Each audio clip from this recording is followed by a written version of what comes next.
नमस्कार दोस्तों, आपका स्वागत है फैंटेसी नॉवल ऑडियो बुक में। आज हम लेकर आए हैं एक रोमांचक और रहस्यमयी कहानी जो आपको कल्पना की एक नई दुनिया में ले जाएगी। शुरू करने से पहले एक महत्वपूर्ण सूचना। इस कहानी के सभी पात्र, स्थान, घटनाएं और नाम पूर्णतः काल्पनिक हैं। इनका किसी वास्तविक व्यक्ति, स्थान या घटना से कोई संबंध नहीं है। यदि कोई समानता पाई जाती है तो वह मात्र संयोग होगी। तो बिना किसी देरी के आइए शुरू करते हैं आज की शानदार कहानी। नौकरानी को अपने कमरे से जाते हुए देखकर माइकल की आंखों में एक अजीब सा भाव झलक रहा था। कुलीन लोग मौज मस्ती करना बखूबी जानते हैं। उसे पृथ्वी पर मध्ययुग के कुलीनों की आदतों के बारे में कुछ बातें याद आ गईं। ये स्थान कम से कम कुछ मामलों में उनसे मिलता जुलता प्रतीत होता था। हालांकि माइकल को इसमें कोई दिलचस्पी नहीं थी। उन्हें न केवल नौकरानी के प्रति कोई आकर्षण महसूस नहीं हुआ, बल्कि इस सब की अनौपचारिक प्रकृति ने भी उन्हें अरुचि पैदा कर दी। हो सकता है कि इसका उससे कोई सीधा संबंध न हो। फिर भी इस दुनिया के लोग जिस भी तरह के मनोरंजन का आनंद लेते दिखते थे, उसमें लिप्त होने के बजाय माइकल के पास ध्यान देने के लिए कहीं अधिक महत्वपूर्ण चीजें थीं। यह एक नया दिन है, माइकल ने आह भरी। उत्पत्ति की भूमि में यह एक और दिन था और पहली बार वह एक सभ्यता के भीतर एक उचित छत के नीचे सोया था। यह सोचकर वह थोड़ा भावुक हो गया, लेकिन इससे उन्हें यह भी याद आ गया कि उन्हें अभी कितना कुछ करना बाकी है। हालांकि जल्दबाजी करने से चीजें और भी खराब हो सकती थी और मैजलियान के समूह के करीब रहने के अलावा उसकी वैकल्पिक योजनाएं सीमित थीं। फिर भी माइकल ने फिलहाल हालात के अनुसार चलने का फैसला किया। कुछ देर बाद दरवाजे पर एक और दस्तक सुनाई दी। माय वर्चुअल लाइब्रेरी एम्पायर पर नए अध्याय पढ़े। पहले से ही इसकी उम्मीद करते हुए माइकल ने पुकार कर कहा, प्रवेश करो। दरवाजा खुला और सामने वही नौकरानी दिखाई दी, जिसके साथ अब कुछ और लोग भी थे। कुछ लोग उबलते पानी से भरी बाल्टियां लिए हुए थे, जबकि अन्य लोगों ने अपने हाथों में कपड़े जैसी सामग्री पकड़ रखी थी। माफ कीजिए महाराज, आपको परेशान करने के लिए, दासी ने आदरपूर्वक कहा। आपका स्नान तैयार है। साथ ही महापौर ने ये ध्यान में रखते हुए कि महाराज के पास अतिरिक्त वस्त्र नहीं है, शहर के दर्जियों से आपके लिए कुछ वस्त्र तैयार करवाए हैं। महापौर के अनुमान के अनुसार वे आपके नाप के लगभग होंगे।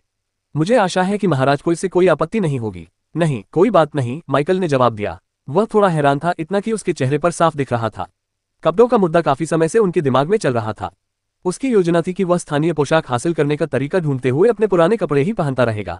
नए कपड़े मिल जाने का मतलब होगा कि वह इस दुनिया में घुलने मिलने की दिशा में प्रगति कर रहा है। इसका यह भी मतलब होगा कि उसके पास पैसा है। आखिरकार उसे पैसा मिला ही कैसे था। सौभाग्यवश ऐसा लग रहा था कि उसे अपने उस पोशाक को बदलने के लिए बहुत लंबा इंतजार नहीं करना पड़ेगा जिसे वह कॉस्प्ले पोशाक मानता था, और उसकी जगह कुछ अधिक प्रामाणिक पोशाक पहनने वाला था। नौकरानियों ने तुरंत काम शुरू कर दिया। वे माइकल के कमरे से लगे बाथरूम में दाखिल हुए। चूंकि यह वीआईपी कमरों में से एक था, इसलिए इसमें लकड़ी का बाथटब था। इसका डिजाइन और बनावट देखकर माइकल थोड़ा हैरान रह गया, लेकिन यह उपयोगी था। उन्होंने नहाने में मदद करने के लिए नौकरानियों के प्रस्ताव को ठुकरा दिया और अपनी निजता सुनिश्चित करने के बाद टब के गर्म पानी में डूब गए। यह आरामदायक महसूस हो रहा है। इस दुनिया में एक सप्ताह बिताने के बाद माइकल ने आखिरकार अपना पहला ठीक से स्नान किया। अपने इतने मजबूत शरीर के बावजूद कि पिघला हुआ लोहा भी उसे नुकसान नहीं पहुंचा सकता था। पानी की गर्माहट उसके रोमछिद्रों में समा गई, जिससे उसका शरीर शिथिल हो गया। काफी समय बाद उसे सचमुच सुकून का एहसास हुआ, ये जानते हुए कि नौकरानियां बाद में कमरा साफ करने के लिए वापस आएंगी, खासकर इसलिए कि उसने उन्हें एक निश्चित समय भी दिया था। माइकल ने नहाने के आनंद में ज्यादा डूबने नहीं दिया। इसके बजाय उसने उपलब्ध चीजों से जल्दी से खुद को धोने पर ध्यान केंद्रित किया।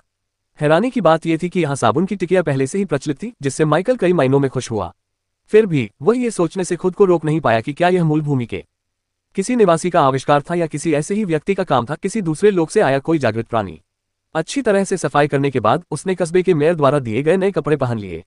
नौकरानी ने जैसा कहा था, फिटिंग में ज्यादा अंतर नहीं था, जिससे माइकल प्रभावित हुआ। यह एक काला चोगा और काली पतलून थी। कपड़े की बनावट और परिष्कृत रूप देखकर उसे शक हुआ कि ये कुछ कीमती वस्तुएं होंगी। कमरे में लगे दर्पण को देखते हुए माइकल खुद की प्रशंसा करने से खुद को रोक नहीं सका। उसके बाल थोड़े लंबे हो गए थे और थोड़े बिखरे हुए थे, लेकिन इससे वह बेढंगा दिखने के बजाय एक सूक्ष्म जंगली आकर्षण जोड़ रहा था। और फिर उसकी हरी आंखें थीं। वे धुंधले थे, मानो किसी अथाह गहराई की तरह प्रकाश को सोख लेते हों, फिर भी उसी समय वे दुनिया की सबसे चमकदार चीज थे। एक पल भर की झलक में भी उन्होंने एक ऐसी छाप छोड़ी जिसे भूलना नामुमकिन था। अपने पुराने कपड़ों के बारे में माइकल ने एक पल सोचा और फिर हवेली के कर्मचारियों को ही उन्हें रखने देने का फैसला किया। वह अपने भंडारण स्थान के बारे में किसी को बताना नहीं चाहता था और न ही किसी की शंका भरी निगाहों को आकर्षित करना चाहता था। इसके अलावा वह कपड़ों को भी ठिकाने लगाना चाहता था। इस दुनिया के मूल निवासियों के हाथ लगने पर क्या बुरा हो सकता है, इस बारे में माइकल इतना चिंतित नहीं था। उसने पहले ही देख लिया था कि सामग्री में अंतर के अलावा उसके पुराने कपड़े इस दुनिया के फैशन में बेमेल नहीं लगते थे। उनमें ऐसा कुछ भी अजीब नहीं था जिससे कोई समस्या हो सकती थी। जैसे ही उसने अपने नए कपड़ों को ठीक करना समाप्त किया और शीशे में खुद को घूर रहा था, दरवाजे पर एक और दस्तक सुनाई दी। माइकल ने उस व्यक्ति को अंदर आने को कहा। इस बार भी एक नौकरानी थी, पर उसे वह पहचानता नहीं था। वह उन लोगों में शामिल नहीं थी जिन्होंने पहले उसकी सेवा की थी। आपको परेशान करने के लिए क्षमा करें महाराज, लेकिन महापौर आपको नाश्ते पर आमंत्रित करना चाहते हैं। वे स्वयं आ जाते, लेकिन वे इस समय दूसरे स्वामी के साथ आपका इंतजार कर रहे हैं, नौकरानी ने सावधानीपूर्वक कहा। माइकल को यह पूछने की जरूरत नहीं थी कि दूसरा स्वामी कौन था। उसे पहले से ही पता था, ये निश्चित रूप से मेज लियान ही थी। उन्होंने कहा, आगे बढ़ो। वह धीरे धीरे इस दुनिया के लोगों द्वारा उसे संबोधित करने के तरीके का आदी हो रहा था। बिना एहसास किए ही वह स्वाभाविक रूप से उस भूमिका में ढलने लगा था।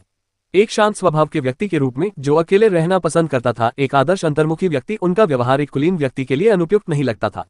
इस लॉर्ड के बारे में जो एकमात्र बात सबसे अलग थी, वह थी उसका लहजा। कुछ अजीब सा लगा। माइकल ने हवेली में नौकरानी का पीछा किया और एक बार फिर अपने आसपास के माहौल का जायजा लिया।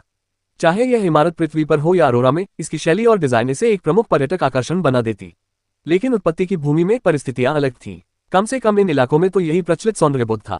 यहाँ प्राचीन मानी जाने वाली कोई भी चीज, संभवतः माइकल जिस पहली जगह पर पहुंचा था, वैसी ही कोई चीज उसकी दुनिया में किसी संग्रहालय की प्रदर्शनी होती। वास्तुकला की प्रशंसा करते हुए उन्हें महापौर के भोजन कक्ष तक पहुंचने में ज्यादा समय नहीं लगा। ये काफी बड़ा था और कुछ लोग पहले से ही मेज पर बैठे हुए थे। उनमें शूरवीर दल का कप्तान, महापौर और जादूगर लियान शामिल थे। हालांकि मुखिया की कुर्सी पर कोई नहीं बैठा, यहाँ तक कि जागीर का मालिक भी नहीं। माइकल को थोड़ा आश्चर्य हुआ कि उसने कुछ अलग करने की कोशिश क्यों नहीं की और वह डाइनिंग टेबल के किनारे बैठ गया। संयोगवश जादूगरनी लियान भी वहीं बैठी थी और नाइट कैप्टन और मेयर के ठीक सामने थी। सुप्रभात सर माइक, मेयर ने खड़े होकर और थोड़ा झुककर उनका अभिवादन करने वाले पहले व्यक्ति थे। सुप्रभात महापौर महोदय। माइकल कुछ पल के लिए झिझका, उसे समझ नहीं आ रहा था कि उसे खड़े होकर अभिवादन का जवाब देना चाहिए या नहीं। अंत में उन्होंने स्थिति का अवलोकन करने के बाद मौके पर ही अपना निर्णय लिया। पहली बात तो ये थी कि महापौर के चेहरे और हाव भाव दोनों में ही सम्मान का भाव स्पष्ट झलक रहा था, और उससे भी महत्वपूर्ण बात यह थी कि भोजन की मेज पर बैठे अन्य दो व्यक्तियों को भी उनका अभिवादन अनुचित नहीं लगा। इसके बजाय उन्होंने ऐसा व्यवहार किया मानो ये पूरी तरह से सामान्य बात हो। किसी कारणवश इससे माइकल को नौकरानियों के व्यवहार की याद आ गई। इसलिए ठीक वैसे ही जैसे उसने उनके साथ किया था, उसने भी वैसा ही व्यवहार करने का फैसला किया जैसा उसने सत्ता में बैठे व्यक्ति के व्यवहार की कल्पना की थी। और वह गलत नहीं था। माय वर्चुअल लाइब्रेरी एम्पायर पर और अधिक जानकारी प्राप्त करें। बोलते समय भी और उस इशारे के प्रति उदासीन रहते हुए भी मेयर ने अपनी सीट पर वापस बैठने से पहले मुस्कुराया। मेयर के बाद नाइट कैप्टन भी उनका अभिवादन करने के लिए खड़े हो गए। हालांकि माइकल मानसिक रूप से थका हुआ महसूस कर रहा था जब उसे एहसास हुआ कि मेयर के बैठते ही नाइट कैप्टन अपनी ओर से अभिवादन करने के लिए उठ चुके थे। भले ही उस व्यक्ति ने झुककर अभिवादन नहीं किया बल्कि केवल सलाम किया, लेकिन अंततः क्रिया वही रही। माइकल ये सोचे बिना नहीं रह सका कि अगर उन्हें कभी पता चल जाए कि वह एक नकली रईस है तो उनकी क्या प्रतिक्रिया होगी। केवल मेज लियान ने ही खड़े हुए बिना साधारण अभिवादन किया और माइकल कई मायनों में इसके लिए आभारी था। उसी तरह प्रतिक्रिया देने के बाद माइकल ने देखा कि शहर के मेयर, जो सभी के व्यवस्थित होने का इंतजार कर रहे थे, ने खाली मेज से एक छोटी घंटी उठाई और उसे बजाया। माइकल ने घंटी को पहले ही देख लिया था और वह इसके उद्देश्य के बारे में सोच रहा था। इसका पता लगाने में उसे ज्यादा समय नहीं लगा।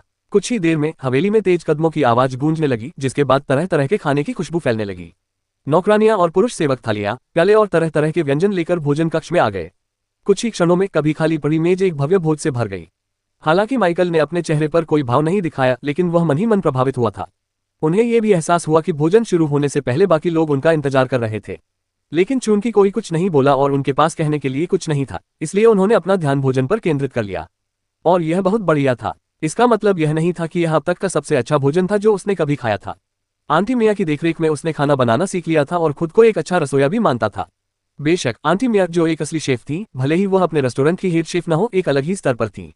माइकल को यह नहीं लगता था कि उसका या आंटी मिया का खाना उसके द्वारा वर्तमान में खाए जा रहे खाने से घटिया था, लेकिन उसे यह स्वीकार करना पड़ा कि नए स्वाद असाधारण थे, खासकर मांस। अगर ऐसा न होता कि उसे अब सचमुच भोजन की आवश्यकता नहीं थी, वह विशेष रूप से लालची नहीं था और भोजन की मेज पर हो रही बातचीत में अधिक रुचि रखता था, तो शायद उसने और अधिक खा लिया होता।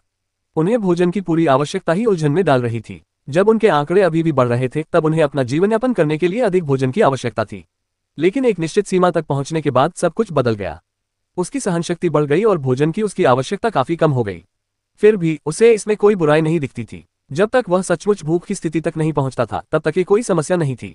लेकिन अगर उसने ऐसा किया तो, संख्याओं को उदाहरण के तौर पर ले तो, ये 40 से अधिक भूखे मनुष्यों की संयुक्त भूख को एक ही शरीर में संकुचित करने जैसा होगा। अब सुबह हो चुकी है और उस राक्षस ने अभी तक हमला नहीं किया है। जंगल के बाहर न तो हवा में और न ही जमीन पर किसी तरह की हलचल दिखाई दी है। इसलिए मुझे लगता है कि यह कहना सुरक्षित है कि वह प्राणी अभी जल्द ही जाने की योजना नहीं बना रहा है।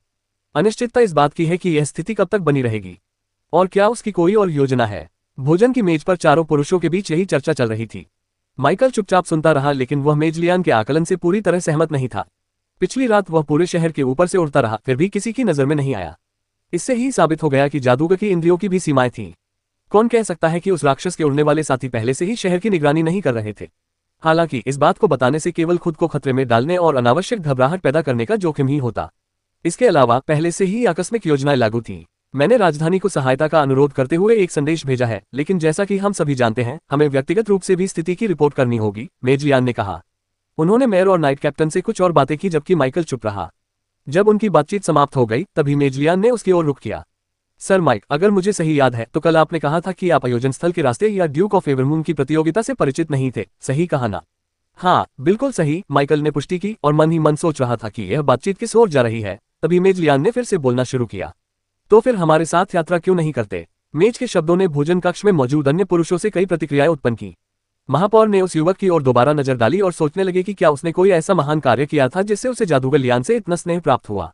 दुर्भाग्यवश चूंकि उसे इस बात का कोई अंदाजा नहीं था कि माइकल किस कुलीन परिवार से आता है, इसलिए वह ग्रैंड मेज के लिए पहले से किए गए प्रयासों से अधिक उसकी चापलूसी करने का जोखिम नहीं उठा सकता था, जो कम से कम राज्य की एक मान्यता प्राप्त हस्ती थे।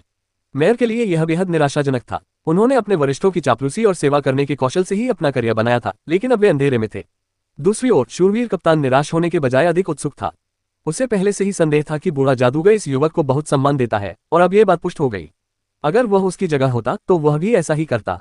शूरवीर कप्तान इतना घमंडी नहीं था कि खुद को सर्वज्ञानी कहे, लेकिन राज्य में उच्च पदस्थ होने के कारण वह अच्छी तरह से जानकार था। वह कई बार राज्य की सर्वोच्च शक्तियों से मिल चुका था और अतीत में जादूगर लियान के साथ मिलकर मिशन पर भी जा चुका था। पिछली रात माइकल के प्रदर्शन को देखकर उन्हें लगा कि उस युवक की शक्ति कम से कम एक महान जादूगर के बराबर थी। इतना ही काफी प्रभावशाली था, लेकिन जो बात इसे और भी आश्चर्यजनक बनाती थी वह थी उसकी कम उम्र। इतनी कम उम्र में इतनी ताकत होना बेहद दुर्लभ था। नाइट कैप्टन ने तो इस संभावना पर भी विचार किया कि माइकल शायद कोई बूढ़ा व्यक्ति हो जिसने युवक का वेश धारण किया हो। ऐसा कुछ शक्तिशाली लोग कर सकते हैं। हालांकि आदतों और व्यवहार की नकल करना कहीं अधिक कठिन था। माइकल का व्यवहार बचकाना नहीं था, न ही वह अत्यधिक अहंकारी था। उसका गंभीर और संयमित व्यवहार किसी बूढ़े व्यक्ति के भेष में होने के बजाय एक कुलीन युवा स्वामी के अनुरूप था। लेकिन मेयर और नाइट कैप्टन दोनों को वास्तव में चौंका देने वाले शब्द मेजलियान के थे। ड्यूक ऑफ एवरमून प्रतियोगिता, लायनहॉट में हर कोई इसके बारे में जानता था। कम से कम 10 में से 7 नागरिक इसके महत्व से अवगत थे। यह आयोजन इतना प्रतिष्ठित था, हालांकि ज्यादातर लोग जानते थे कि जीवनकाल में उनका इससे कभी कोई लेना देना नहीं होगा, फिर भी उन्होंने इस पर ध्यान देना बंद नहीं किया। मेयर ने माइकल पर कुछ और उत्सुक निगाहें डाली, लेकिन नाइट कैप्टन की प्रतिक्रिया अलग थी। उनका चेहरा अजीब तरह से चिंतनशील हो गया। इस प्रतियोगिता में प्रवेश के लिए शर्तें बेहद सख्त थीं। उम्मीदवारों की आयु 25 वर्ष से कम होनी चाहिए और उनमें मध्यम स्तर के योद्धा के बराबर शारीरिक शक्ति होनी चाहिए। व्यवहारिक रूप से इसका मतलब था कि उनमें किसी राज्य के शूरवीर दस्ते के उपकप्तान के बराबर युद्ध क्षमता होनी चाहिए। अधिकांश लोग उस स्तर तक पहुंचने का सपना भी नहीं देख सकते। फिर भी इस युवक ने न केवल मानदंडों को पूरा किया, बल्कि उनसे कहीं आगे निकल गया। सच कहें तो प्रतियोगिता के सबसे बड़े पुरस्कार राजकुमारी से विवाह के बावजूद भी ये युवक पहले से ही एक दावेदार बनने के लिए पूरी तरह से योग्य था। मेजलियान के निमंत्रण से माइकल सुखद रूप से आश्चर्यचकित तो हुआ, लेकिन उसे इस बात का जरा भी अंदाजा नहीं था कि उसके शब्दों ने बाकी लोगों को गहन चिंतन में डाल दिया था। हालांकि यही उसका लक्ष्य था, फिर भी वह जानता था कि उसे अत्यधिक उत्साह नहीं दिखाना चाहिए। उसने संयमित रहते हुए स्थिर भाव से जवाब दिया, अगर आपको कोई असुविधा न हो मेजलियान, तो मुझे आपकी यात्रा में शामिल होने में खुशी होगी। कम से कम ये किसी अपरिचित स्थान पर अकेले भटकने से तो बेहतर है। Pub future ads. माइकल ने अपने वाक्य के अंतिम भाग पर विशेष जोर दिया। इसके पीछे एक कारण था। केवल वही इस बात को भलीभांति समझता था कि उसे इस दुनिया के बारे में कितना कम ज्ञान है। यदि वह शुरू में ही यह स्पष्ट न कर देता कि वह अपने परिवेश से अनभिज्ञ है क्योंकि वह यहाँ का निवासी नहीं है, तो किसी चतुर व्यक्ति के लिए उसकी चाल को समझना बहुत आसान हो जाता। हो सकता है कि वह चीजों के बारे में जरूरत से ज्यादा सोच रहा हो, लेकिन उसने सतर्क रहना बेहतर समझा। मेजलियान ने संतुष्टि से सिर हिलाया। जैसे जैसे वह इस युवक से बातचीत करता गया, वैसे वैसे वह उसे पसंद करने लगा। एक महान जादूगर के बराबर शक्ति होने के बावजूद, यहाँ तक कि बिना अपने संबंध के भी, अगर वह अपने माना को अन्य तरीकों से नियंत्रित कर सकता, माइकल विनम्र और शिष्ट बना रहा। राजा के पुत्र की तुलना में, जो निस्संदेह प्रतिभाशाली था लेकिन असहनीय रूप से अहंकारी भी था, जादूगरनी लियान को माइकल की संगति कहीं अधिक सुखद लगी। भविष्य में राजकुमार और माइकल के बीच टकराव की संभावना के बारे में सोचते हुए, खासकर इसलिए कि राजकुमार की नजर राजकुमारी ड्यूक ऑफ एवरमून की बेटी पर भी थी, जादूगरनी लियान की मुस्कान और भी अधिक स्वाभाविक हो गई। कोई दिक्कत नहीं है सर माइक, शायद आपको जानकारी न हो, लेकिन प्रतियोगिता राज्य की राजधानी में आयोजित हो रही है, इसलिए हमारे साथ यात्रा करने से आप अपने गंतव्य तक और भी जल्दी पहुंच जाएंगे। उन शब्दों को सुनकर माइकल की आंखें एक पल के लिए चमक उठी, और इस प्रतिक्रिया को मेजलियान ने तुरंत देख लिया। बूढ़ा जादूगर मन ही मन मुस्कुराया। भले ही माइकल ने प्रतियोगिता के बारे में ऐसे बात की हो जैसे वह कोई मामूली घटना हो, लेकिन उसकी प्रतिक्रिया से साफ था कि वह वाकई इसके लिए उत्सुक था। बेशक ऐसा नहीं था। माइकल को ड्यूक ऑफ एवरमून की प्रतियोगिता में कोई दिलचस्पी नहीं थी, कम से कम उस तरह से तो बिल्कुल नहीं जिस तरह से दूसरों ने मान लिया था। इसके बजाय वह इस बात से राहत महसूस कर रहा था कि इससे उसे इस दुनिया में बेहतर ढंग से घुल मिल जाने का एक सुविधाजनक बहाना मिल गया। तो एक तरह से जब उसने मेजलियान से कहा था कि वह प्रतियोगिता में भाग लेने की कोशिश करेगा, तो वह झूठ नहीं बोल रहा था। अगर वह प्रतियोगिता में भाग लेता भी है तो सिर्फ कोशिश करने के लिए ही लेगा। विडंबना यह है कि सबसे बड़ा पुरस्कार राजकुमारी से विवाह प्रतियोगिता में भाग लेने का कारण बनने के बजाय प्रतियोगिता में भाग न लेने का एक बड़ा कारण बन गया। उन्हें विवाह को एक भव्य पुरस्कार के रूप में देखने का विचार पसंद नहीं था। एक लाश भी इससे बेहतर होगी। तो फिर मुझे इस यात्रा में आपको परेशान करने की अनुमति दें, मैजलियान, माइकल ने हल्की मुस्कान के साथ कहा। मैजलियान ने दिल खोलकर हंसते हुए जवाब दिया। उसके बाद खाने की मेज पर कुछ ही और शब्द बोले गए और सभी ने नाश्ते के अपने आखिरी निवाले खत्म कर लिए। हालांकि खाना खत्म हो चुका था, फिर भी मेज पर खाना पड़ा हुआ था। माइकल ने सोचा, इस दुनिया के ताकतवर लोग मौज मस्ती करना बखूबी जानते हैं। औरोरा में गरीबी में पले बड़े होने के कारण वह हमेशा ये सुनिश्चित करते थे कि उनकी थाली धोने के बारे में सोचने से पहले वह पूरी तरह से साफ हो। वह अमीरों की तरह खाना बर्बाद करने का जोखिम कभी नहीं उठा सकता था, रेस्तरां में महंगे भोजन का ऑर्डर देना और बाकी को किनारे रख देने से पहले सिर्फ एक निवाला खाना। हालांकि माइकल ने ऐसे लोगों के बारे में कोई राय नहीं बनाई। ये जीवन जीने का एक बिल्कुल अलग तरीका था। माय वर्चुअल लाइब्रेरी एम्पायर पर कहानियां पढ़ना जारी रखें। आखिरकार उसने भी अभी ऐसा ही किया था और उसे यह विशेष रूप से गलत या अनुचित नहीं लगा था। फिर भी जब उसने महापौर के कर्मचारियों के चेहरों पर उत्साह देखा जब वे मेज साफ करने के लिए अंदर आए और उनकी निगाहें बिना छुए भोजन पर टिकी रहीं, तो उसे थोड़ा बेहतर महसूस हुआ। माइकल को लगा कि बचा हुआ खाना उनके लिए एक दावत होगी, जबकि कुछ बिना छुई हुई चीजें जैसे कि फल संभवतः भविष्य में उपयोग के लिए भंडारण में वापस रख दी जाएंगी। अगर चीजें इसी तरह काम करती थीं, तो कम से कम यह अच्छा प्रबंधन तो था। जल्द ही सभी पुरुष भोजन कक्ष से बाहर निकल गए और माइकल की निगाहों के सामने से गुजरते हुए नगर महापौर के आवास से बाहर निकल गए।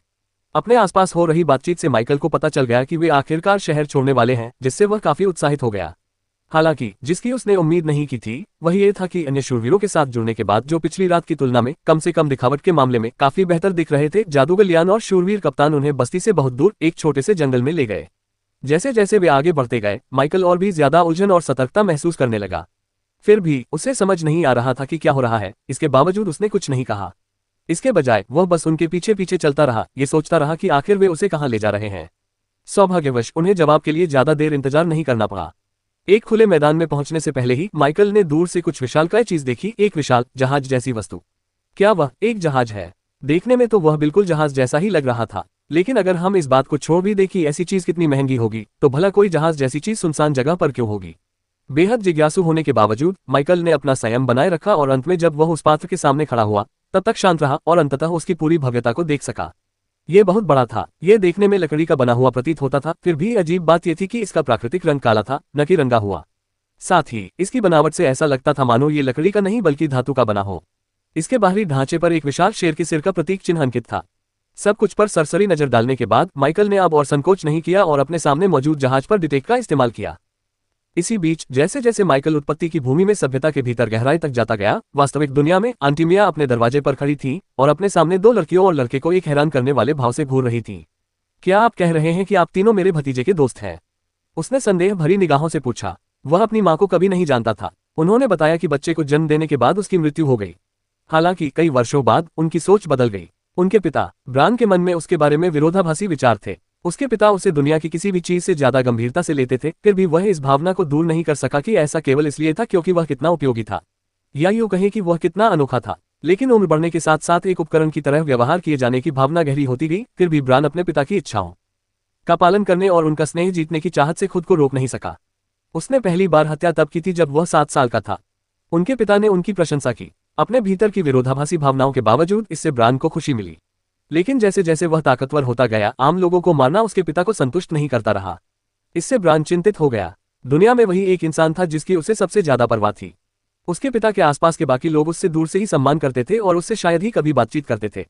हालांकि उम्र बढ़ने के साथ साथ उसके पिता के व्यवहार में बदलाव आया, फिर भी ब्रान को वे दिन याद थे जब वे साथ खेलते थे।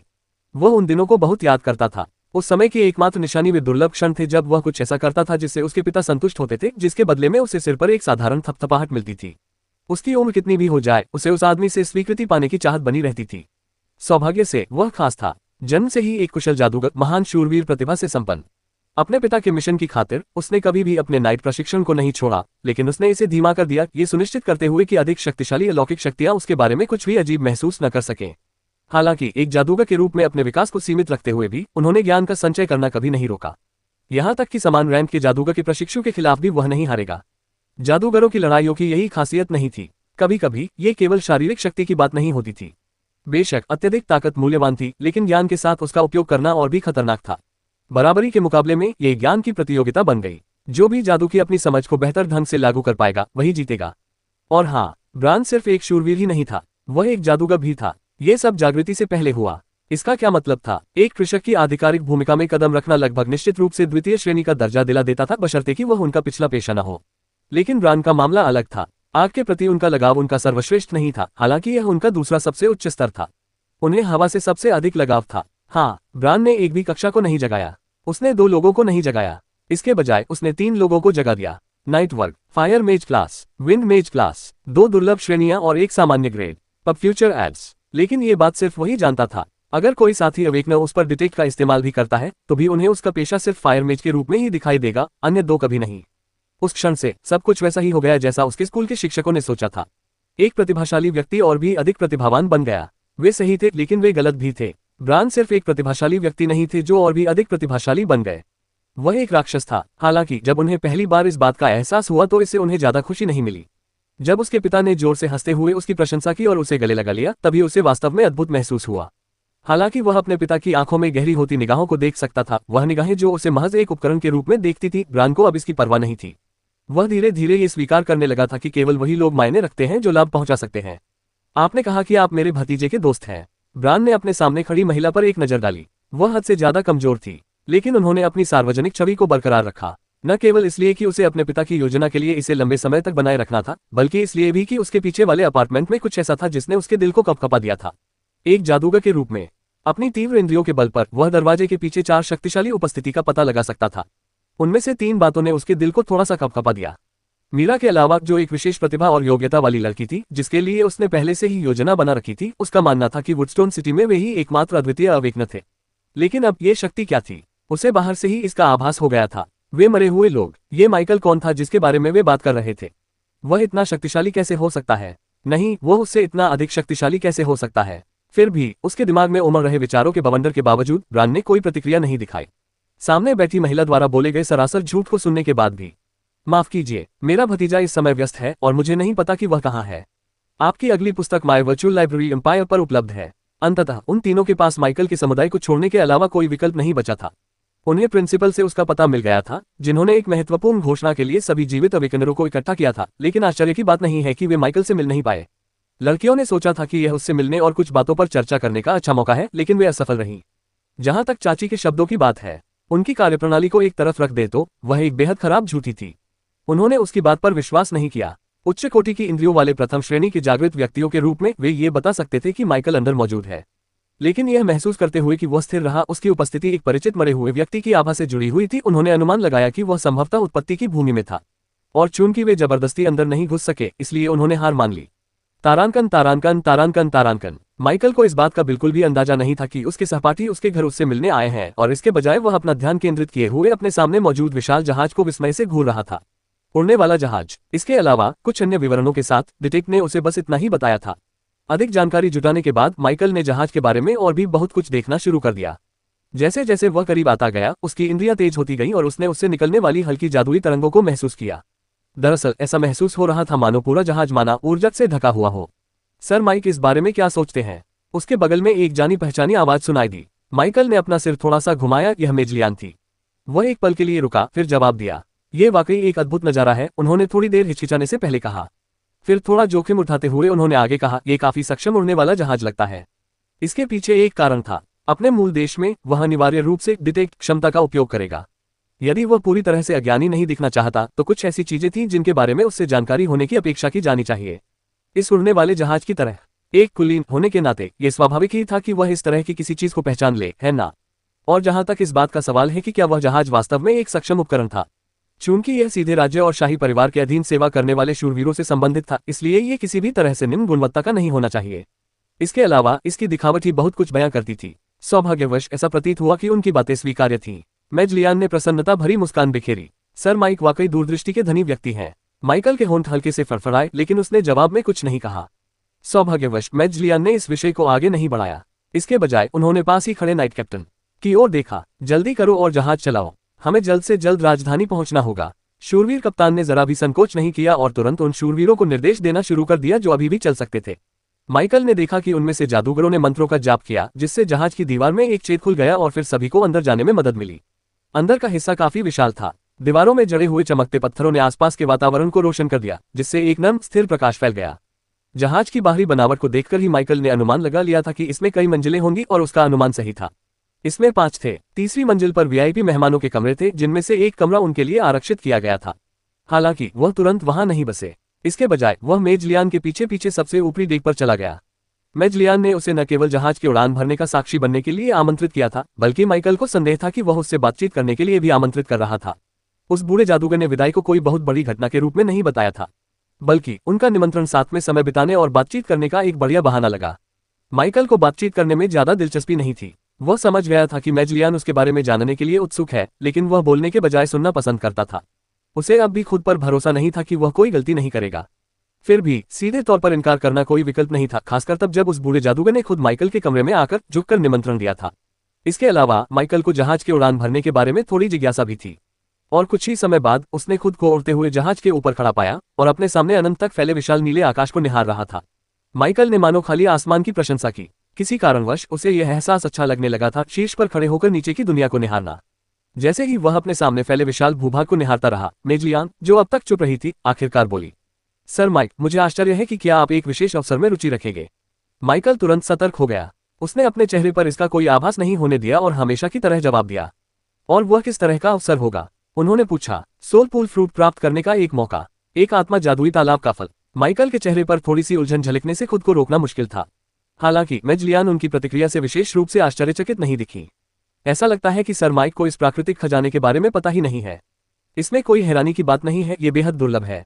सोल मैजिक पुल फ्रूट एक ऐसी चीज है जो माना की गुणवत्ता और मात्रा दोनों को काफी हद तक बढ़ा सकती है, यहाँ तक कि हम जैसे लोगों के लिए भी।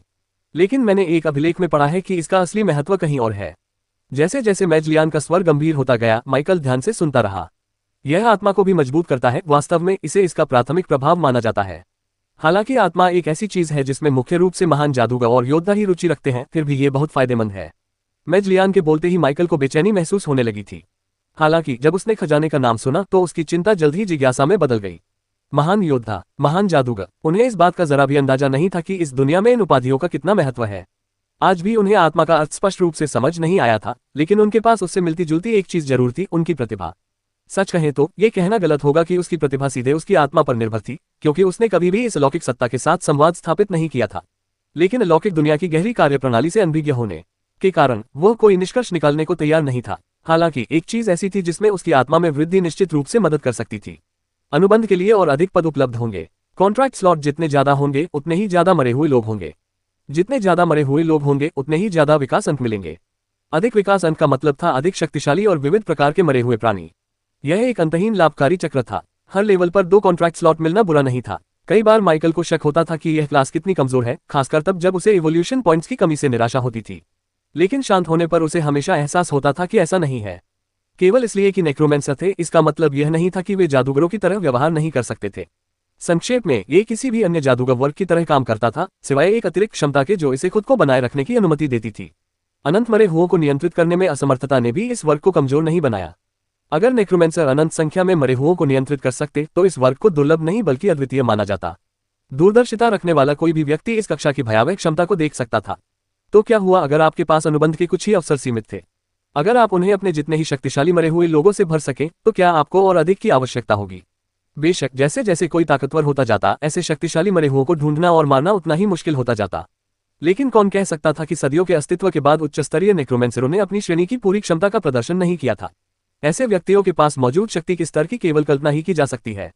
ये निश्चित रूप से आसान नहीं होगा, लेकिन अगर इसे हासिल कर लिया जाए तो भले ही इससे कोई सबसे शक्तिशाली न बन जाए, लेकिन ये कहना मुश्किल होगा कि समान रैंक का कोई भी व्यक्ति उन्हें हरा सकता है या नहीं।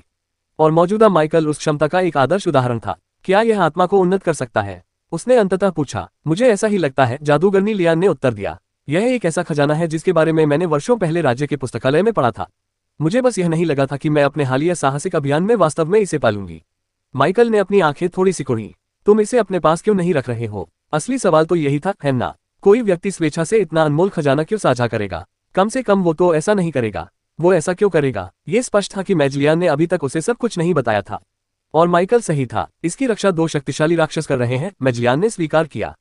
मैंने अपने साथी ग्रैंड मेज और 3 अन्य ग्रैंड नाइट से मदद मांगी, लेकिन यह तो उनकी अपनी प्राथमिकताएं थी या वे जोखिम नहीं लेना चाहते थे। ये राक्षस कितने शक्तिशाली हैं? माइकल ने पूछा। मेजलियान का जवाब सरल और बिना किसी झिझक के था। मुझसे ज्यादा ताकतवर। माइकल के चेहरे पर एक अजीब सा भाव था। मेजलियान से अधिक शक्तिशाली राक्षस किस प्रकार के हो सकते हैं? उनकी क्षमता कम से कम 30 स्तर की होनी चाहिए, लेकिन तब भी यह मेजलियान जैसी शक्तिशाली योद्धा को रोकने के लिए पर्याप्त नहीं होना चाहिए। ये राक्षस निश्चित रूप से कहीं अधिक शक्तिशाली होंगे, शायद 10 स्तर ऊपर भी। वह शक्ति का स्तर माइकल की सहन शक्ति से कहीं अधिक था। अंततः उसे समझ में आ गया कि मेजलियान इस खजाने को साझा करने के लिए क्यों तैयार थी। वह अकेले दम पर इस पर दावा करने के लिए पर्याप्त मजबूत नहीं था। लेकिन माइकल को अब भी संदेह था। उन्होंने पूछा, क्यों न इन महान जादूगरों और योद्धाओं से ही पूछ लिया जाए। माय वर्चुअल लाइब्रेरी एम्पायर पर आगे बढ़े। माइकल को यकीन नहीं था कि ये लोग कितने शक्तिशाली थे, लेकिन जिस तरह से मेजलियान ने उनके बारे में बात की थी, उनके शब्दों का चुनाव और इस तथ्य के आधार पर कि उनकी शक्ति का एक श्रेणीबद्ध वर्गीकरण था, ये स्पष्ट था कि वे दुर्जय थे। जिस बात का उसे यकीन नहीं था वही ये थी कि वह कितना दुर्जय होगा। क्या महान जादूगरबाज के चरणों में भी द्वितीय श्रेणी के अलौकिक प्राणी ही थे, या वे पूरी तरह से कुछ और ही थे? हाँ, वे मदद कर सकते हैं, लेकिन ओह चलिए मान लेते हैं कि शायद मुझे खजाना खोजने वाले के रूप में काम करना पड़े, मेजलियान ने अजीब तरह से कहा। उनका चेहरा भावहीन हो गया। वैसे मैं आपसे मिलने से पहले उनसे मिलने की योजना बना रहा था। उनकी बातों से माइकल को तुरंत सब कुछ समझ आ गया। मैं समझ गया, ये फेडरेशन नहीं है। यहाँ शायद जंगल का कानून चलता है, या कम से कम सबसे ताकतवर लोगों का सम्मान किया जाता है और उन्हें सरदार की तरह माना जाता है। यहाँ तक कि मेजलियान जैसे ताकतवर व्यक्ति को भी इस नियम का पालन करना पड़ता है, कुछ हद तक। यदि आत्मा का जादुई फल एक ऐसा खजाना था जिससे उन शक्तिशाली हस्तियों को लाभ हो सकता था, तो ये संदिग्ध था कि क्या जादूगरनी लियान को भी उसमें हिस्सा मिलेगा। उस जोखिम को उठाने के बजाय माइकल के साथ सहयोग करना शायद अधिक सुरक्षित दांव था, जो कम से कम सतही तौर पर उससे शक्ति के मामले में बहुत अधिक अंतर नहीं रखता था। हालांकि मेजलियान को संदेह था कि माइकल के पास एक से अधिक मरे हुए प्राणी हो सकते हैं, लेकिन उसे नहीं लगता था कि उसके पास उस शक्तिशाली भेड़िए के एक से अधिक रूप होना संभव है जिसे उसने देखा था। अधिक से अधिक 2, और वह भी मुश्किल से। उसे सबमरीन के बारे में ज्यादा जानकारी नहीं थी, लेकिन वह इतना जरूर जानता था कि इस दुनिया में कुछ भी आसानी से नहीं मिलता। और वह सही था, सिवाय इसके कि वह माइकल के बारे में गलत था। माइकल के पास रैंक 2 के राक्षसों से लड़ने में सक्षम केवल एक ही राक्षस नहीं था। उसके पास तो 2 भी नहीं थे, उसके पास 3 थे। माइकल ने एक पल के लिए सोचा। वह मेजलियान को जवाब देने ही वाला था कि अचानक वह जम गया। मेजलियान ने इस बदलाव को तुरंत भांप लिया। क्या हुआ? उसने पूछा। इससे पहले कि माइकल जवाब दे पाता, कुछ और ही घटित हुआ, कुछ ऐसा जिसने मेजलियान और डेक पर मौजूद अन्य शूरवीरों को भय से जकड़ लिया। माइकल के मुंह से एक तीखी गाली निकल गई। लानत है। उनकी प्रतिक्रिया में अचानक आए बदलाव के पीछे एक बहुत अच्छा कारण था। आपके अनडेड ने एक को मार डाला है। आपको प्राप्त हुआ है। हाँ, माइकल को नोटिफिकेशन मिल रहे थे। उसके मरे हुए सैनिक किसी चीज को मार रहे थे, लेकिन समस्या यह नहीं थी। समस्या ये थी कि भले ही उसने उन्हें नाम नहीं दिए थे, फिर भी उसके लिए यह पहचानना आसान था कि कौन से मरे हुए लोग हत्याएं कर रहे थे, और ये वास्तविक दुनिया वाले नहीं थे। माइकल के चेहरे पर उदासी छा गई। वह किसी तरह अपने मरे हुए साथियों को मूल भूमि से वापस बुलाना भूल गया था। अगर माइकल को ये कारण बताना हो कि वह अपने मरे हुए प्राणियों को मूल भूमि से वास्तविक दुनिया में स्थानांतरित करने की अपनी योजना क्यों भूल गया, तो इसका कारण ये होगा कि कुछ घंटे पहले साधना करते समय वह इतना मग्न हो गया था। उसके बाद से लेकर अपनी जन्मभूमि में लौटने तक सब कुछ इतना सहज लगा कि वह बस सब कुछ भूल गया था। क्या कोई बात है, सर माइक? मेजलियान के चेहरे पर एक अजीब सा भाव था। यह पहली बार था जब उसने आमतौर पर शांत रहने वाले माइकल को बिल्कुल भी शांत न देखा था। जाहिर तौर पर उत्पत्ति के देश में भी एफ शब्द ने अपना उद्देश्य बरकरार रखा था। कितनी अनोखी दुनिया है। कुछ नहीं, बस यूं ही कुछ बात हो गई थी, माइकल ने खुद को शांत करने के बाद कहा। उसने मेजलियान की ओर मुड़कर कहा, साथ ही हम आत्मा फल के बारे में फिर से बात करेंगे। मैं आपके साथ चलने के लिए सहमत हूँ। माइकल ने इस बारे में कुछ सोचा था, और हालांकि उसे अभी भी लग रहा था कि यह एक जोखिम है, उसने इसे एक अवसर के रूप में भी देखा, ठीक वैसे ही जैसे मेजलियान ने कहा था। अगर वह उस फल को हासिल कर लेता और वह उसी तरह काम करता जैसा उसे शक था, तो माइकल को निकट भविष्य में अपनी ताकत में जबरदस्त वृद्धि की कल्पना करने से खुद को रोकना मुश्किल हो रहा था। हालांकि इसके बारे में सोचना कितना भी लुभावना क्यों न हो, फिलहाल वह इस पर विचार करने की स्थिति में नहीं था। मेजलियान को माइकल की सहमति से राहत मिली, लेकिन फिर भी वह इस भावना को दूर नहीं कर सका कि कुछ गड़बड़ है। माइकल अभी अजीब से मूड में क्यों लग रहा था? माइकल ने कहा था कि कुछ बात सामने आई है, लेकिन क्या? वे इस समय आकाश में काफी ऊंचाई पर थे और जादूगरनी लियान को कुछ भी महसूस नहीं हुआ था। वह सवाल पूछने ही वाला था कि माइकल ने पहले ही बोलना शुरू कर दिया। क्या मेजलियान कृपया जहाज को थोड़ी देर इंतजार करने के लिए कह सकती है?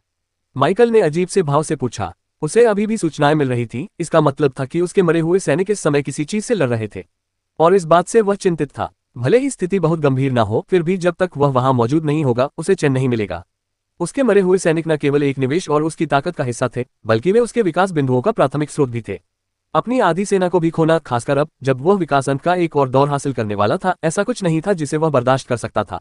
अगर वह उन्हें खो देता तो उसे सब कुछ नए सिरे से बनाने का ख्याल ही उसे परेशान कर रहा था। बेहद दयनीय। हालांकि माइकल इस बात को लेकर दुविधा में था कि उसके फैसले का उसकी मूल भूमि में हो रही प्रगति पर नकारात्मक प्रभाव पड़ सकता है, लेकिन उसके मरे हुए सैनिक, चाहे वे अभी कितने भी कमजोर क्यों न हो, उतने ही महत्वपूर्ण थे। जैसा कि उम्मीद थी, मेजलियान ने बोलने से पहले माइकल की ओर संदेह भरी नजरों से देखा। मुझे खेद है सर माइक, लेकिन हम जहाज को चलने से नहीं रोक सकते। हालांकि हम इसे कुछ समय के लिए धीमा कर सकते हैं। कोई बात नहीं, मुझे ज्यादा समय नहीं लगेगा, माइकल ने बीच में ही टोकते हुए कहा। अंततः दोनों में से कोई भी एक दूसरे से बहुत अच्छी तरह परिचित नहीं था। यह तथ्य कि मेज लियान ने उसके लिए जहाज की गति धीमी करने की इच्छा भी जताई, अपने आप में एक सराहनीय बात थी। ठीक है, मेज लियान ने अंततः सिर हिलाया। माइकल के शब्दों से यह स्पष्ट था कि वह जहाज छोड़ने का इरादा रखता था। इससे मेज लियान थोड़ा सतर्क हो गया, लेकिन इस पर विचार करने के बाद उसने थोड़ा और भरोसा दिखाने का फैसला किया। हालांकि वह जहाज की गति को केवल थोड़े समय के लिए धीमा करता था और फिर पूरी गति से दौड़ने लगता था, चाहे वह इस युवक को पसंद करता हो या नहीं, या उसे लगता हो कि वह उसके लक्ष्य को प्राप्त करने में उसकी मदद कर सकता है या नहीं। इसी वजह से माइकल के जाने को लेकर वह ज्यादा चिंतित नहीं था। हालांकि माइकल को अब सोल फ्रूट के बारे में पता चल गया था, लेकिन उसे उसका सटीक स्थान नहीं पता था। और कोई भी, जब तक कि वे लायनहॉर्ट के साथ युद्ध करने को तैयार न हो, राज्य के एक महान जादूगर लायनहॉर्ट को यह बात प्रकट करने के लिए मजबूर नहीं कर सकता था। सबसे खराब मामले की पृष्ठभूमि, वह सीधे अपनी मूल योजना पर लौट आएगा और राज्य के सबसे शक्तिशाली व्यक्तियों से सहायता मांगेगा। ठीक है श्रीमान माइक, हम सीधे आगे बढ़ते रहेंगे, लेकिन पहले जितनी तेजी से नहीं। हम गति को न्यूनतम स्तर तक कम कर देंगे, लेकिन केवल आधे घंटे के लिए। कृपया उस समय के भीतर वापस आ जाएं, अन्यथा लौटने पर आप हमें ढूंढ नहीं पाएंगे, जादूगर लियान ने चेतावनी देते हुए कहा। फिर उसने पूछा, लेकिन तुम नीचे कैसे उतरोगे? पूछने के बावजूद मेज लियान को ऐसा लग रहा था जैसे उसे पहले से ही जवाब पता हो। एक साथ ही ग्रैंड मेज होने के नाते उनका मानना था कि माइकल के पास किसी प्रकार की उड़ने की जादुई शक्ति होने की प्रबल संभावना थी। यहाँ तक कि उनके स्तर के शूरवीरों के पास भी ऐसी क्षमताएं होती थी, इसलिए अगर माइकल के पास ये क्षमता न हो तो यह अजीब बात होगी। हालांकि यह किसी उड़ने वाले राक्षस की प्राकृतिक उड़ान क्षमताओं से तुलना नहीं कर सकता था, फिर भी यह बहुत उपयोगी था। माय वर्चुअल लाइब्रेरी एम्पायर की नई कहानियों का आनंद ले। हालांकि एक सेकंड बाद ही मेज लियान को एहसास हुआ कि वह कितना गलत था। इस बारे में चिंता करने की कोई जरूरत नहीं है, मैंने इसका इंतजाम कर लिया है, माइकल ने कहा। जब वह बोल रहा था तब उसका हाथ पहले से ही आगे बढ़ा हुआ था। अचानक ही हवा में एक प्राणी का अस्तित्व प्रकट हुआ। वह एक काला ग्रिफिन था। यह आकाश में उड़ गया। उसने उड़ने वाले जहाज के चारों ओर एक चक्कर लगाया और फिर उसकी गति धीमी हो गई। माइकल ने मेज लियान और उसे देख रहे अन्य शूरवीरों को हाथ हिलाकर अभिवादन किया, फिर जहाज से छलांग लगा दी। उसके मरे हुए ग्रिफिन ने अपने पंख तेजी से फड़फड़ाए, उसे आसानी से पकड़ लिया और फिर दूर जाकर गायब हो गया। उन शूरवीरों को, जिन्हें उसके असली गंतव्य के बारे में कुछ भी पता नहीं था, ऐसा लग रहा था कि वह उसी कस्बे की ओर वापस जा रहा है जिसे वे अभी अभी छोड़कर आए थे। हालांकि उन सभी में एक बात समान थी, सदमा। सबसे पहले एक उड़ने वाले मरे हुए प्राणी के अचानक प्रकट होने से वे चौंक गए थे। दूसरा, इसका प्रभाव। उस राक्षस की उपस्थिति इतनी भयावह क्यों लग रही थी? यहाँ तक कि एक महान जादूगर से तुलना करने पर भी वह उससे कुछ खास पीछे नहीं लग रहा था। अधिकांश शूरवीरों के मन में यही विचार चल रहा था, लेकिन उन सब में सबसे ज्यादा हैरान मेज लियान थी। कुछ क्षण पहले तक उसे पूरा यकीन था कि माइकल के लिए किसी अन्य शक्तिशाली प्राणी को बुलाना मुश्किल होगा। उन्हें इस बात की बिल्कुल भी उम्मीद नहीं थी कि इतनी जल्दी उनकी बात गलत साबित हो जाएगी। माइकल को इस बात की परवाह नहीं थी कि उड़ने वाले जहाज पर सवार लोग उसके बारे में क्या सोचते हैं। उसे इस बात की भी परवाह नहीं थी कि अब उन्हें पता चल गया था कि उसके पास एक और मरे हुए व्यक्ति का साथी है। पहली बात तो यह थी कि मौजूदा हालात को देखते हुए यह अपरिहार्य था, लेकिन उससे भी महत्वपूर्ण बात यह थी कि उन्हें लगा कि इसे छिपाने का कोई कारण नहीं है। माइकल अनावश्यक रूप से अपनी शक्तियों का प्रदर्शन करने वाला व्यक्ति नहीं था, न ही वह ऐसा व्यक्ति था जो बिना जरूरत के उन्हें छुपाता था। उसके अवलोकन से यह स्पष्ट था कि किसी भी शूरवीर ने उसके द्वारा बनाए गए मरे हुए सैनिकों को देखकर जरा सी भी घृणा नहीं दिखाई थी। उन्होंने इसके लिए कुछ संभावित कारण बताए। पहली बात तो यह है कि उत्पत्ति की भूमि के इस हिस्से में मरे हुए जीव शायद आम थे, इसलिए उनका अस्तित्व स्थानीय लोगों को परेशान करने वाली कोई बात नहीं थी। दूसरी बात, मरे हुओं से जुड़ी जादूगरी यहाँ वर्जित नहीं थी। तीसरा, यदि पहले दो कथन सत्य नहीं थे तो शूरवीर केवल अनुभवी योद्धा थे जिन्होंने इस तरह की किसी भी घटना को इतना देख लिया था कि वे उससे विचलित नहीं हुए। एक और संभावना जो बहुत ही संभावित लग रही थी, ये थी कि उनकी शक्तियों को उनके पक्ष में गलत समझा गया था। कारण चाहे जो भी हो, यह उसके लिए कोई बुरी बात नहीं लग रही थी। इस बात को ध्यान में रखते हुए उसे अपने सबसे सुविधाजनक मरे हुए प्राणी का उपयोग क्यों नहीं करना चाहिए? अपने मरे हुए ग्रिफिन की पीठ पर सवार होकर माइकल को इस बात की खुशी महसूस हुई कि उसे एक उड़ने वाला मरे हुए प्राणी मिल गया है। अगर उसने ऐसा नहीं किया होता तो उसे एक कठिन विकल्प का सामना करना पड़ता, या तो अपने मरे हुए साथियों को छोड़कर मेज लियान के समूह के साथ आगे बढ़ना होता, या अपने मरे हुए साथियों को प्राथमिकता देकर उनका पीछा करना पूरी तरह से छोड़ देना होता। और अगर उसने बाद वाला विकल्प चुना भी होता तो भी उसकी दौड़ने की गति इस ग्रिफिन की उड़ान की गति के मुकाबले कहीं भी उतनी तेज नहीं होती। ये सचमुच भाग्य की बात थी कि उसे यह मरे हुए प्राणी बिल्कुल सही समय पर मिल गया था। आकाश में तेजी से उड़ते हुए माइकल ने ग्रिफिन के सिर को कसकर पकड़ रखा था और हवा के जादू के अवचेतन उपयोग के कारण पीछे कोई निशान नहीं छोड़ रहा था, और वह तेजी से ब्लैकस्टोन टाउन के बाहरी इलाके में पहुंच गया। बिना किसी झिझक के वह फिर से एवलॉन फॉरेस्ट में प्रवेश कर गया। परिचित दिखने वाले जंगल में प्रवेश करते ही माइकल घबरा गया।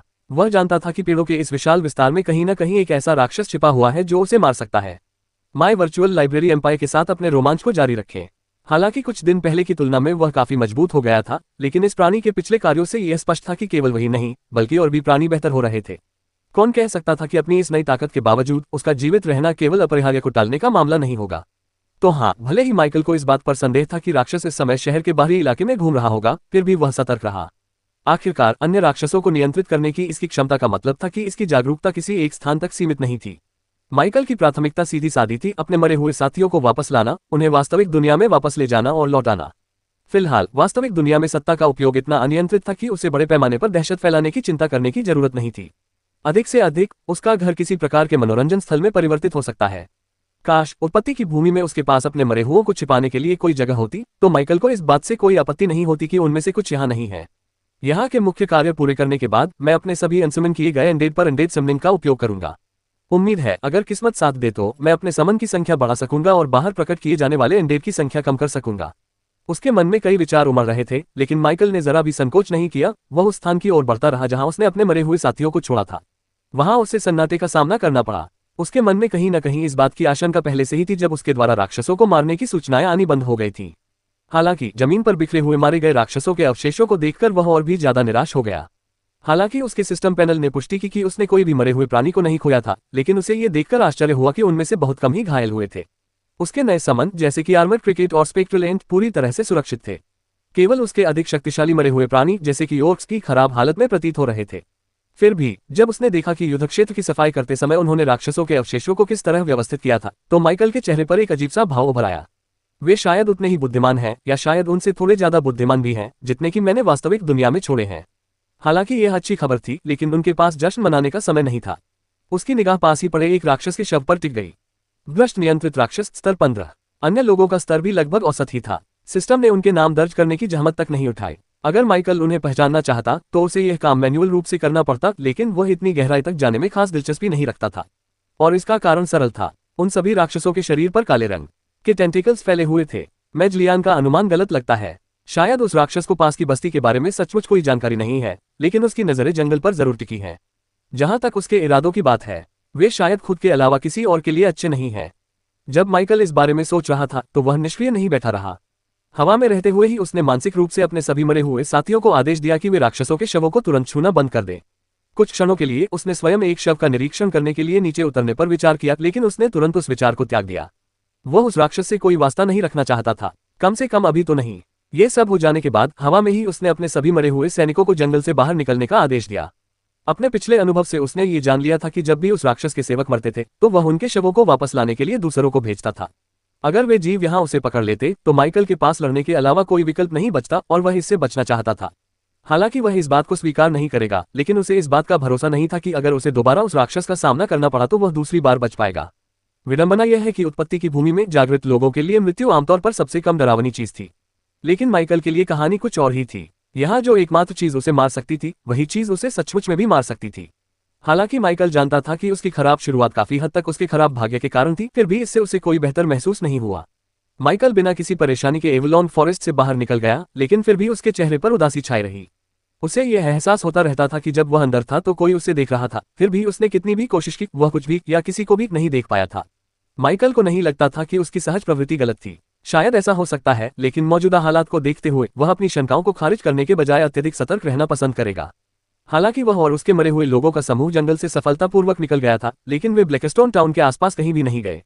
इसके बजाय माइकल ने सावधानीपूर्वक उन्हें इसके चारों ओर से रास्ता दिखाया और लोगों से बचने के लिए अपने उड़ने वाले की जैसे प्राणियों का उपयोग आगे की जानकारी प्राप्त करने के लिए किया। जब वे एक सुनसान जगह पर पहुंचे तब जाकर वह आखिरकार रुका। जंगल छोड़ने के बाद उसने अपने उड़ने वाले वाहन को जमीन पर चलने वाले वाहन में बदल दिया था, जिससे ये सुनिश्चित हो गया कि उसे पहुंचने पर आकाश से नीचे उतरने की आवश्यकता नहीं होगी। काले ग्रिफिन से नीचे उतरते हुए माइकल ने लकी को बुलाने से पहले जितना हो सके उतने मरे हुए लोगों को अपने भंडारण स्थान में जमा करने में जरा भी समय बर्बाद नहीं किया। भले ही वह केवल कुछ क्षणों के लिए, महज कुछ सेकंड या मिनटों के लिए अपनी जन्मभूमि को छोड़ रहा हो, फिर भी इस दुनिया में उसका शरीर असुरक्षित रहेगा, जिससे उसे बेचैनी महसूस हो रही थी। इसलिए उसने अतिरिक्त सुरक्षा के लिए लकी को बुलाया। लकी और काले ग्रिफिन दोनों के साथ होने से माइकल को आखिरकार सुरक्षा का एहसास हुआ। कुछ मानसिक आदेश छोड़ते हुए उन्होंने एक बात पर विशेष जोर दिया, यदि उन्हें किसी ऐसी चीज का सामना करना पड़े जिसे वे संभाल न सके तो उन्हें तुरंत उन्हें वहां से ले जाना होगा। जब सब कुछ व्यवस्थित हो गया तो माइकल जमीन पर पद्मासन में बैठ गया और अपनी चेतना को वास्तविक दुनिया में अपने शरीर से जोड़ा। कुछ ही देर में हरी आंखों की एक जोड़ी झिलमिलाती हुई खुल गई। आवागमन का ये तरीका बहुत झंझट भरा है। हम अपने शरीर की रक्षा भी नहीं कर सकते। मुझे आश्चर्य है कि क्या पदोन्नति के साथ इसमें कोई बदलाव आता है। माइकल उठते हुए झुंझलाहट में बुदबुदाया। वह चिड़चिड़ाहट महसूस करने से खुद को रोक नहीं सका। उनकी बुद्धिमत्ता ने उन्हें न तो प्रतिभाशाली बनाया और न ही उन्हें असाधारण स्मृति प्रदान की, लेकिन इसने उन्हें असाधारण स्तर की विचार प्रक्रिया करने की क्षमता प्रदान की।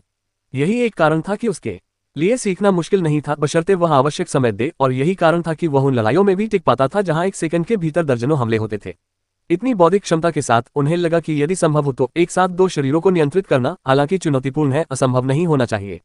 हालांकि उत्पत्ति लोक और वास्तविक दुनिया के बीच चेतना को स्थानांतरित करने की विधि उस तरह से काम नहीं करती थी।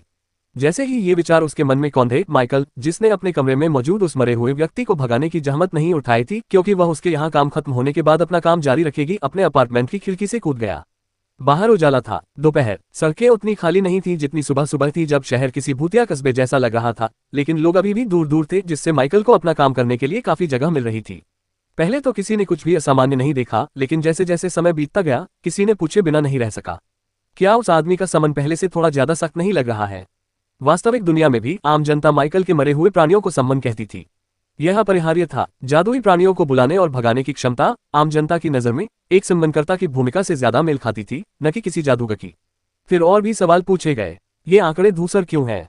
हाँ, वे उन खूबसूरत महिला दूतों की तरह दिखते हैं, सिवाय इसके कि वे पुरुष हैं और किसी कारण से थोड़े डरावने भी हैं। वे वाकई डरावने दिखते हैं। क्या ये सिर्फ मुझे ही लग रहा है, या वे वाकई में अजीब तरह से सुंदर दिखते हैं? कुछ क्षणों के लिए चारों ओर चर्चाएं छिड़ गईं क्योंकि लोग उनके समन को लेकर तरह तरह के कयास लगा रहे थे। फिर, जैसा कि उम्मीद थी, लोगों ने अपने फोन निकाल लिए।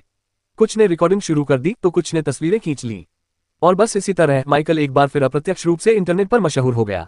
उनके द्वारा जारी किए गए निमंत्रण विशेषकर अजीब दिखने वाले मुख्य आकर्षण थे, जो सभी का ध्यान अपनी ओर खींच लेते थे।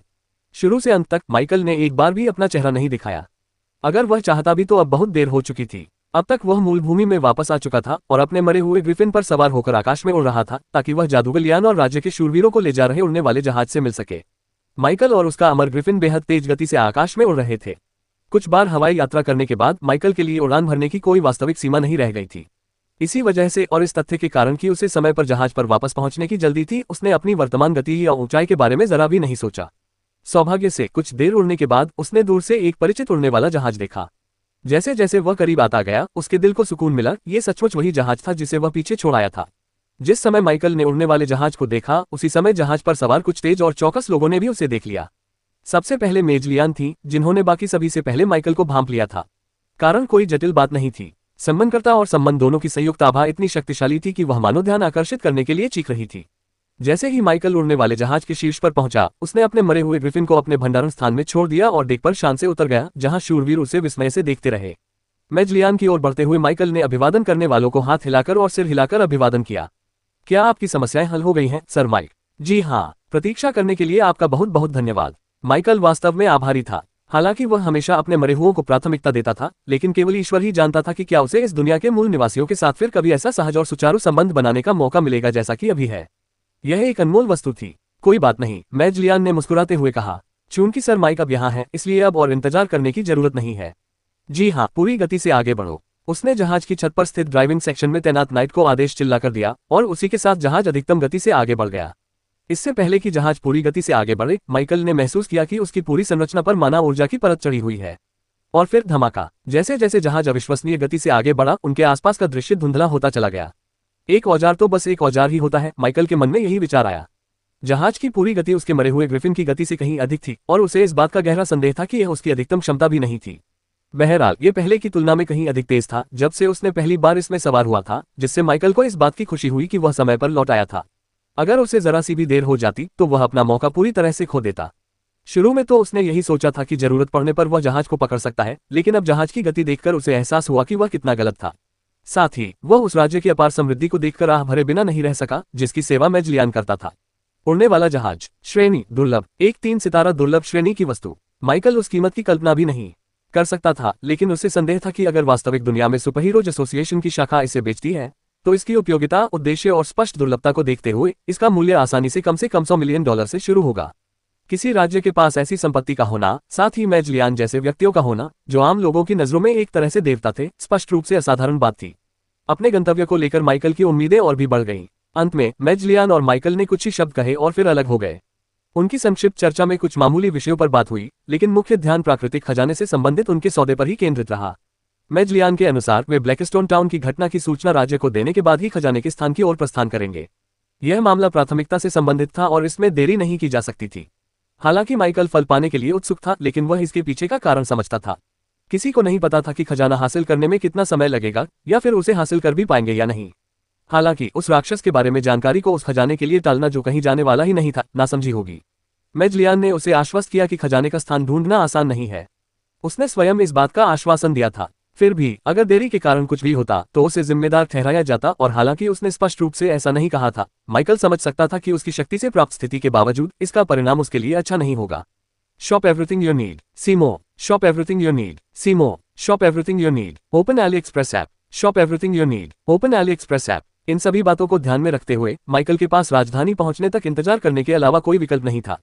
सौभाग्यवश दूसरे लोग से इस दुनिया में आने वाले व्यक्ति के रूप में राजधानी एक ऐसी जगह थी जिसे देखने के लिए वह वास्तव में उत्सुक था। वह केवल यही आशा कर सकता था कि अंत में सब कुछ ठीक हो जाए। अपनी बात कहने के बाद मेज लियान संतुष्ट महसूस करते हुए उड़ने वाले जहाज पर अपने कमरे की ओर चल पड़ा। उन्हें विश्वास था कि उन्होंने एक अच्छा सौदा किया है। माइकल ने उसे कई आश्चर्य दिए थे, लेकिन सौभाग्य से वे सभी सुखद थे। हालांकि उसे यह बात स्वीकार करनी पड़ी कि यह युवक उससे अधिक शक्तिशाली है, फिर भी उसे तसल्ली मिली। कुछ लोग उसे दशकों से परिचित लोगों से मदद मांगने के बजाय एक अजनबी के साथ यात्रा करने का विकल्प चुनने के लिए मूर्ख कह सकते हैं। हालांकि केवल जादूगर लियान ही यह समझते थे कि वह वही निर्णय ले रहे थे जो उनके साथी दरबारी जादूगर, जो स्वयं में शक्तिशाली थे, भी लेते। आम लोगों के लिए उनके स्तर के लोग देवताओं के समान थे, लेकिन राज्य के असली महाशक्तियों के लिए वे चींटियों से कम नहीं थे। सत्ता का अंतर अथाह था, लेकिन यही वास्तविकता थी। उन व्यक्तियों से मदद मांगना अक्सर ऐसा लगता था मानो अपने ही शरीर से मांस का एक टुकड़ा काटकर भुगतान के रूप में देना हो, एक ऐसी चीज जिसकी कीमत शायद ही कभी उचित होती थी।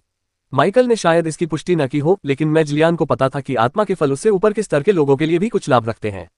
प्रभाव उतने स्पष्ट नहीं थे, लेकिन क्या होगा अगर उनमें से कोई उच्च स्तर का प्राणी इस फल में रुचि ले ले। मेज लियान द्वारा अध्ययन किए गए अभिलेखों के अनुसार आत्मा फल का सेवन कई बार किया जा सकता है, हालांकि पहले उपयोग के बाद इसके प्रभाव कमजोर हो जाते हैं। इससे पहले कि उसे इसकी रक्षा कर रहे जीवों से भागने के लिए मजबूर होना पड़ता, जादूगर लियान ने 3 फल देखे थे। यह एक अविश्वसनीय रूप से बड़ी संख्या थी, और यह भी संभव था कि इससे अधिक फल मौजूद हों। यदि अभिलेख सटीक थे तो केवल एक का सेवन करने से ही उसकी स्थिति में काफी सुधार हो जाता और वह राज्य के दरबार में सबसे कमजोरों में से एक नहीं रह जाता, यदि वह उन सभी का सेवन कर लेता तो। हालांकि मेज लियान अत्यधिक लालची व्यक्ति नहीं थे। यदि वे होते तो खतरे की परवाह किए बिना वे फलों को साझा करने के बारे में सोचते भी नहीं। सौभाग्यवश माइकल के साथ उनके सहयोग के कारण ऐसा लग रहा था कि उन्हें अभी भी एक महत्वपूर्ण हिस्सा मिल सकता है। वह केवल यही आशा कर सकता था कि उनका सहयोग सुचारू रूप से चले। हालांकि वे उच्च पदस्थ शक्तिशाली लोग अपने ही किसी सदस्य को कभी नुकसान नहीं पहुंचाते, लेकिन मेज लियान को उनका कोई एहसान चुकाने की इच्छा नहीं थी। मेज लियान के जाने के बाद माइकल भी कुछ देर बाद अपने कमरे में चला गया। शूरवीरों के अनुसार वे लगभग 5 घंटे में राज्य की राजधानी पहुंच जाएंगे। ये सुनकर माइकल सदमे में लगभग बोल ही पड़ा, राजधानी कितनी दूर है। ये बात कोई नहीं भूल सकता था कि वे इस समय अविश्वसनीय गति से यात्रा कर रहे थे, जो माइकल की बिजली की तरह तेज गति से भी कहीं अधिक थी, खासकर सतह पर। लेकिन इतनी तेज गति से भी उन्हें अपने गंतव्य तक पहुंचने में 5 घंटे लगेंगे। अगर उड़ने वाले जहाज न होते तो क्या एक आम आदमी को ये यात्रा करने में महीनों नहीं लग जाते। माइकल स्तब्ध था, लेकिन साथ ही उसे इस बात की राहत भी थी कि उसके आसपास ऐसे लोग थे जो चीजों को आसान बना सकते थे। सौभाग्यवश वह अपने मरे हुए साथियों को पहले ही वास्तविक दुनिया में ले जा चुका था। अगर वह उन्हें वहीं छोड़ देता और उन्हें वापस लाने के लिए अकेले लौटना पड़ता तो यह यात्रा अकल्पनीय रूप से कठिन होती। नहीं, उस राक्षस की उपस्थिति को देखते हुए उसे ये भी यकीन नहीं था कि वह अपने किसी भी जीवित साथी को देखने के लिए वापस लौट पाएगा। हालांकि अब जब उसे ज्यादा चिंता करने की जरूरत नहीं थी, तो वह जो चाहे कर सकता था, बशर्ते वह उस राक्षस के कृत्यों के बारे में ज्यादा न सोचे। पहले तो वह इसे खुद मारना चाहता था, लेकिन अब माइकल को बहुत खुशी होगी अगर कोई और इसे खत्म कर दे। फिर भी वह केवल प्रतीक्षा कर सकता था और देख सकता था कि भविष्य में क्या होगा और उस राज्य ने क्या योजना बनाई है जिससे यह मामला वास्तव में संबंधित था। अपने कमरे में वापस आकर ये जानते हुए कि उसे अगले कुछ घंटे जहाज पर ही बिताने होंगे, माइकल खाली नहीं बैठना चाहता था। उसे कुछ न कुछ उत्पादक काम करना था, कुछ भी सिर्फ समय बर्बाद करने के बजाय। कुछ देर सोचने के बाद आखिरकार उसने एक फैसला लिया। पहले तो उसने भाले से दोबारा अभ्यास करने के बारे में सोचा, लेकिन तुरंत ही यह विचार त्याग दिया। कमरा बहुत छोटा था और अभ्यास तो हो सकता था, लेकिन वह बहुत सीमित होता। नाइट ब्रीदिंग मेथड के मामले में भी यही समस्या थी। इस तकनीक में सटीक गतिविधियों की आवश्यकता होती थी और इतने सीमित स्थान में उन्हें करना संभव नहीं था। उन विकल्पों के खारिज हो जाने के बाद उसके पास करने के लिए केवल कुछ ही चीजें बची थीं। अंततः उन्होंने खेती को अपना पेशा चुना। मैज मेडिटेशन तकनीक में हिलने डुलने या जटिल चरणों की आवश्यकता नहीं थी। वह इसे बैठकर, खड़े होकर या लेटकर भी कर सकता था, बशर्ते वह स्थिर रहे। नाइट ब्रीदिंग मेथड के विपरीत, जिसके फिलहाल उसके लिए सीमित लाभ थे, ध्यान उसके लिए एकदम उपयुक्त था। उसे जो कमरा दिया गया था वह अच्छी तरह से सुसज्जित था, जिसमें एक असली बिस्तर था, केवल लकड़ी का ढांचा नहीं बल्कि आराम के लिए बनाया गया एक उचित बिस्तर।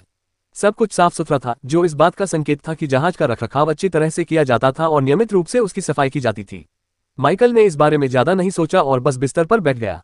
आंखें बंद करते ही वह तुरंत ध्यान की अवस्था में प्रवेश कर गया। जल्द ही एक जानी पहचानी सुखद अनुभूति उस पर छा गई और देखते ही देखते वह समय में खो गया। माइकल को पता ही नहीं चला कि कितना समय बीत गया था, लेकिन जब उसने अपने दरवाजे पर दस्तक सुनी तब जाकर वह अपनी तल्लीनता से बाहर आया। जैसे ही वह अपनी उस अवस्था से बाहर आया, उसकी आंखों के सामने कई सूचनाएं चमक उठी। उसकी क्षमताओं में थोड़ा सुधार हुआ था, हालांकि यह सुधार मामूली स्तर का ही था। ये कुछ खास नहीं था, लेकिन उसे इसकी उम्मीद थी। ध्यान तो बस समय बिताने का एक तरीका था, हालांकि उसे यह मानना पड़ेगा कि इससे मिलने वाली अनुभूति काफी व्यसनकारी थी। सर माइक, दरवाजे के दूसरी तरफ से एक आवाज आई जिसने माइकल का ध्यान अपनी ओर आकर्षित किया। क्या बात है? उसने बिस्तर से उठकर दरवाजे की ओर बढ़ते हुए पूछा। लॉर्ड लियान ने मुझे आपको ये सूचित करने का निर्देश दिया है कि हम अपने गंतव्य पर पहुंच गए हैं। माइकल रुका। राजधानी? जी हाँ महोदय, हम पहुंच गए हैं और जल्द ही उतरने वाले हैं। जैसे ही शूरवीर ने बोलना समाप्त किया, माइकल ने दरवाजा खोला और शांत भाव से बाहर कदम रखा। कृपया मुझे लॉर्ड लियान के पास ले चले, उन्होंने निर्देश दिया। जी हाँ सर माइक, अगर मैंने आपकी नींद में खलल डाला हो तो मैं माफी मांगता हूँ। यह कोई समस्या नहीं है, आपने किसी चीज को नुकसान नहीं पहुंचाया। माइकल ने नाइट को सहज महसूस कराया। लॉर्ड लियान इस समय जहाज के निकास द्वार पर हमारे उतरने की प्रतीक्षा कर रहे हैं। कृपया मेरे पीछे आइए सर माइक। हाँ, माइकल ने बिना किसी झिझक के आगे बढ़ते हुए जवाब दिया। हरित शहर, लायनहॉट साम्राज्य की राजधानी। ग्रीन सिटी हमेशा से राज्य की राजधानी नहीं थी। कुछ सदियों पहले लायनहॉट परिवार के तीसरे राजा ने इसी भूमि पर एक ड्रैगन का वध किया था। ड्रैगन प्रकृति के सबसे करीब रहने वाले जीव, आश्चर्यजनक और डरावने दोनों थे।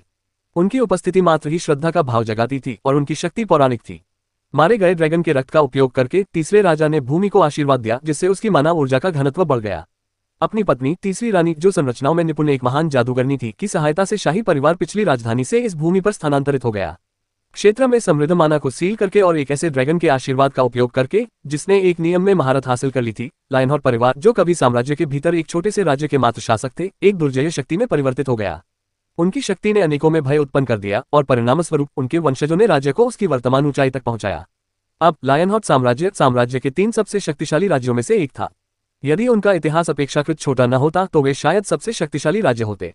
फिर भी उनकी प्रसिद्धि का उदय किसी चमत्कार से कम नहीं था, और यह सब तीसरे राजा और रानी के साहस और महत्वाकांक्षा से शुरू हुआ।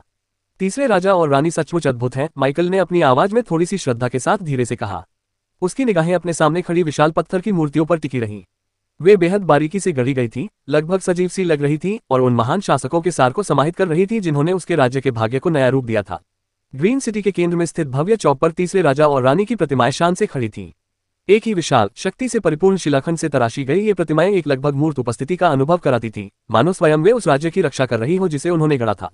तीसरे राजा को युद्ध की मुद्रा में दर्शाया गया है। उन्होंने शिरहाट परिवार के प्रतीक चिन्ह से सुसज्जित जटिल रूप से अलंकृत कवच धारण किया हुआ है। उनका दाहिना हाथ एक विशाल तलवार की मूठ पर टिका हुआ है, जिसका आधा भाग उनके नीचे पत्थर में धंसा हुआ है, जो उनकी शक्ति और विजय दोनों का प्रतीक है। उनका चेहरा गंभीर लेकिन राजसी है, जिसमें तीक्ष्ण और तराशी हुई विशेषताएं अधिकार का भाव प्रकट करती हैं। हवा में लहराता हुआ एक लंबा, लहराता हुआ लबादा उनके पीछे मंडरा रहा है, जो उनके प्रभावशाली व्यक्तित्व को और भी बल देता है। उनके बगल में तीसरी रानी भी उतनी ही प्रभावशाली थी, जो बुनाई की मुद्रा में हाथ उठाए खड़ी थी, मानो कोई जादू कर रही हो। उनके वस्त्र हालांकि पत्थर से तराशे गए थे, बहते रेशम की तरह लहराते प्रतीत होते थे, जिन पर जटिल रहस्यमय प्रतीक बने हुए थे। राजा के गंभीर चेहरे के विपरीत उनके चेहरे पर एक शांत लेकिन दृढ़ भाव था, बुद्धिमान, सुंदर और अटल। दोनों मूर्तियों के बीच उनके पैरों के पास एक नक्काशीदार अजगर की खोपड़ी रखी थी, जो 2 भागों में बंटी हुई थी, जो उनकी पौराणिक लड़ाई की हमेशा के लिए याद दिलाती थी। अपनी जरूरत की हर चीज खरीदें और देखें, अपनी जरूरत की हर चीज खरीदें। AliExpress ऐप खोलें, अपनी जरूरत की हर चीज खरीदें और देखें, अपनी जरूरत की हर चीज खरीदें। AliExpress ऐप खोलें। हाँ, माइकल पहले से ही राज्य की सीमा के भीतर था। नहीं, वह तो बिल्कुल केंद्र में था, राजधानी में। अपनी पहचान के कारण माइकल को शूरवीरों के साथ उड़ने वाले जहाज के निर्धारित लैंडिंग स्थल तक जाने की अनुमति नहीं दी गई थी। इसके बजाय वह मैजलियान के साथ जहाज के खुले निकास द्वार से बाहर निकल गया, जो कहीं अधिक सीधा रास्ता था। उसे अभी भी मैजलियान के चेहरे पर सदमे का भाव याद था जब वह आकाश से नीचे गिरा और पूरी तरह से सुरक्षित जमीन पर उतरा। अपने शरीर में क्षण भर के लिए उठे हल्के दर्द को नजरअंदाज करते हुए भी माइकल ने मैजलियान के चेहरे पर सदमे के भाव को देखकर इसे एक सार्थक सौदा माना। उसका इरादा दिखावा करने का नहीं था, लेकिन यह एहसास अच्छा लगा। कम से कम इस करतब ने इस बात की पुष्टि कर दी कि सामान्य मानकों के अनुसार अब उसे मारना बेहद मुश्किल था। जहां तक मेजलियान की बात है, उसकी अजीब सी निगाहें सिर्फ माइकल के लापरवाह पतन के कारण ही नहीं थी, बल्कि किसी और कारण से भी थी, उसकी असाधारण शारीरिक सहनशक्ति के कारण। जादूगर होने के बावजूद मेजलियान खुद भी ऐसी गिरने से नहीं मरते। हालांकि ये सिर्फ दर्दनाक से कहीं अधिक होता।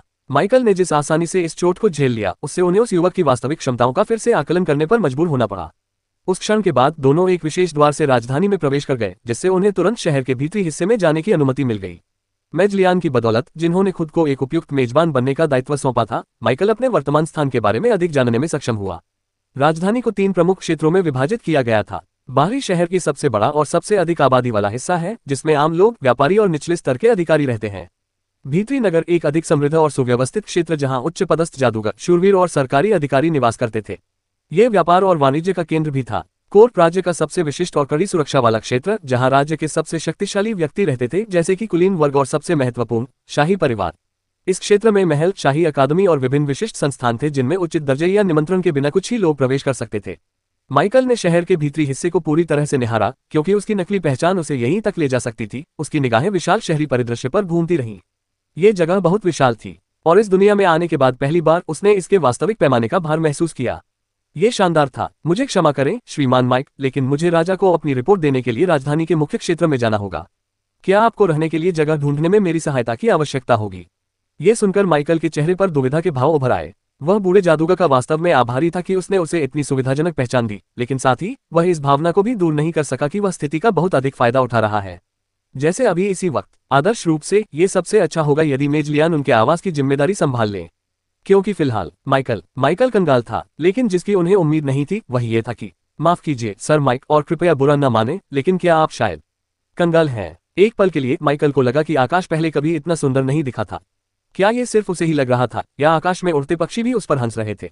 निश्चित रूप से वह महज एक भ्रम था। सही।